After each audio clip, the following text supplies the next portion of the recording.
राजकारण म्हटलं की या राजकारणाची दुहेरी बाजू सुद्धा असते. एक म्हणजे घाणेरडं राजकारण करणं आणि एक म्हणजे राजकारण करून समाजकारण करणं.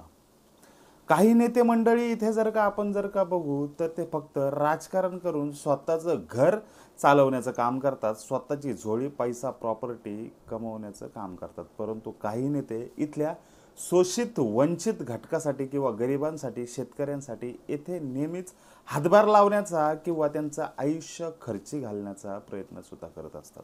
असेच येथे वंचित शोषित आणि गरीब या घटकासाठी नेहमीच प्रयत्नशील असणारे डॉक्टर बाबासाहेब आंबेडकरांचे नातू प्रकाश आंबेडकर तथा बाळासाहेब आंबेडकर आणि त्यांच्याच पावलावरती पाऊल ठेवून आपल्या बाबांची शिकवण किंवा याच शेतकरी शोषित वंचित घटकासाठी नेहमीच आत्ता आघाडीचे कार्यकर्ते किंवा आत्ता आपल्या सभा गाजवणारे किंवा नवीन युवा नवतरुण पिढीचं भक्कम बलस्थान किंवा त्यांच्या पाठीशी खंबीरपणे उभं राहणारे डॉक्टर प्रकाश आंबेडकर यांचे चिरंजीव सुजात साहेब आंबेडकर.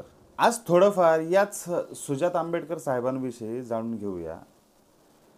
सुजात आंबेडकर साहेब किंवा सुजात आंबेडकर यांनी आता आपल्या बाबांच्या पावलावरती पाऊल ठेवून डॉक्टर बाबासाहेब आंबेडकरांचं स्वप्न किंवा त्याच्यानंतर त्यांचे नातू बाळासाहेब आंबेडकर आणि त्यांचे चिरंजीव हे सुजात आंबेडकर आहेत. हे आत्ता चौथ्या पिढीमध्ये जरी असले तरी सध्या आपल्या स्वतःच्या वडिलांच्या पायावर पाऊल ठेवून वंचित शोषित आणि गरीब घटकासाठी ते नेहमीच प्रयत्न करत आहेत.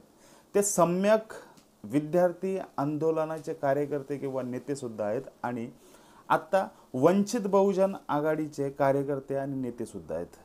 परंतु या भारतामध्ये किंवा प्रत्येक राज्यांमध्ये इथे होणारी गरिबांची लूट किंवा इथल्या लोकांना अगदी त्यांच्या अस्तित्वाचा प्रश्न किंवा त्यांच्यावरती होणारे हल्ले याच्यासाठी हे सुजात आंबेडकर साहेब हे नेहमीच इथल्या नवतरुण पिढी आणि इथल्या या समूहाच्या पाठीशी खंबीरपणे उभे राहताना आपल्याला दिसतात.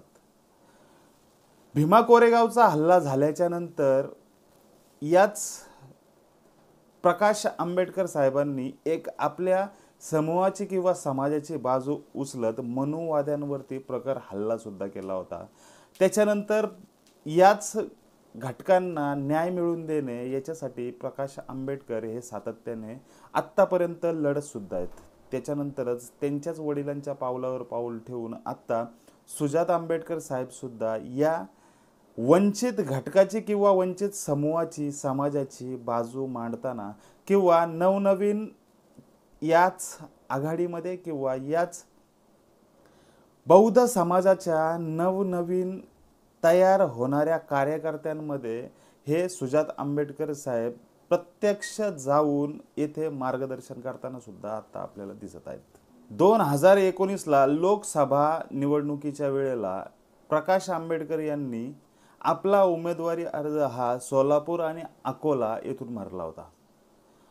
वडिलांना जिंकून आणण्यासाठी किंवा वडील जिंकून आल्यानंतर या समाजाचे किंवा या समूहाचे या घटकाचे प्रश्न हे लोकसभेमध्ये मांडू शकतात आणि इथल्या वंचित घटकाला न्याय मिळू शकतो या आशेने प्रकाश आंबेडकर हे तेथे लढत सुद्धा होते, उमेदवारी अर्ज आणि लढले सुद्धा. परंतु त्याच्यामध्ये आपल्या मुलाने किंवा सुजात आंबेडकर साहेबांनी आपल्या वडिलांच्या पाठीशी उभं राहून येथे चांगली मोर्चेबांधणी किंवा जास्तीत जास्त मतं कशी काढता येतील किंवा तिथल्या बूथवरती प्रत्यक्ष जाऊन सुद्धा आपल्या वडिलांना निवडून आणण्यासाठी त्यांनी हातभार सुद्धा लावला होता. परंतु प्रकाश आंबेडकरांनंतर असाच आवाज बुलंद करण्यासाठी हेच सुजात आंबेडकर साहेब हे आत्ता सध्या मैदानात उतरलेले आहेत. विविध सभांमध्ये त्यांचं भाषण कडाडून होत सुद्धा आहे आणि त्याच्यानंतर लोक त्यांना फॉलो सुद्धा करतात, कारण इतका वैचारिक आणि इतक्या लवकर संविधानाचं ज्ञान घेऊन किंवा राजकारणाचं ज्ञान घेऊन या शैलीमध्ये उतरणारे सुजात आंबेडकर साहेब हे सध्या राजकारणाचे धडे त्यांच्या घरातूनच घेत आहेत सुद्धा, परंतु याच्या पुढचं लोकसभा असू दे किंवा विधानसभा असू दे, याच्यामध्ये सुजात आंबेडकर साहेब हे कशा प्रकारे आपल्या वडिलांना किंवा स्वतःसाठी किंवा या समाजासाठी कसे प्रयत्न करतील हे सुद्धा पाहण्याजोगं आहे. परंतु या समाजाने, वंचित शोषित घटकाने प्रकाश आंबेडकर साहेबांवरती जितका आत्ता विश्वास ठेवला आहे, तितकाच विश्वास आत्ता सुजात आंबेडकर साहेबांवरती सुद्धा ठेवलेला आहे. सुजात आंबेडकर साहेबांचं नेतृत्व आणि त्यांच्यावरती लोकांनी ठेवलेला विश्वास आणि याच्या पुढे राजकारणामध्ये होणाऱ्या मोठ्या हालचाली हे सुजात आंबेडकर साहेब सहजच हलू शकतात आणि इथल्या वंचित समाजाला किंवा इथल्या भटक्या विमुक्त समाजाला अगदी वैचारिक पातळीवरती किंवा त्यांच्या वैचारिक ज्ञानाने हे मदत करू शकतात किंवा इथला हा वंचित शोषित घटकाची प्रगती जेवढी झाली तेवढीच याच्या पुढे कशी होऊ शकते याच्यासाठी त्यांचं लक्ष हे आहेच. काही इंटरव्ह्यू किंवा त्यांच्या शाब्दिक बोलण्यामधून किंवा त्यांच्या प्रखरतेने, त्यांच्या टोनमधून किंवा वंचित शोषित घटकावरती त्यांचं किती प्रेम आहे हे त्यांच्या काही मुलाखतीमधून दिसून येतं. याच्या पुढचं नेतृत्व हे प्रकाश आंबेडकरांनंतर सुजात आंबेडकर साहेब हे नक्कीच करतील, यात काही शंकाच नाही. धन्यवाद.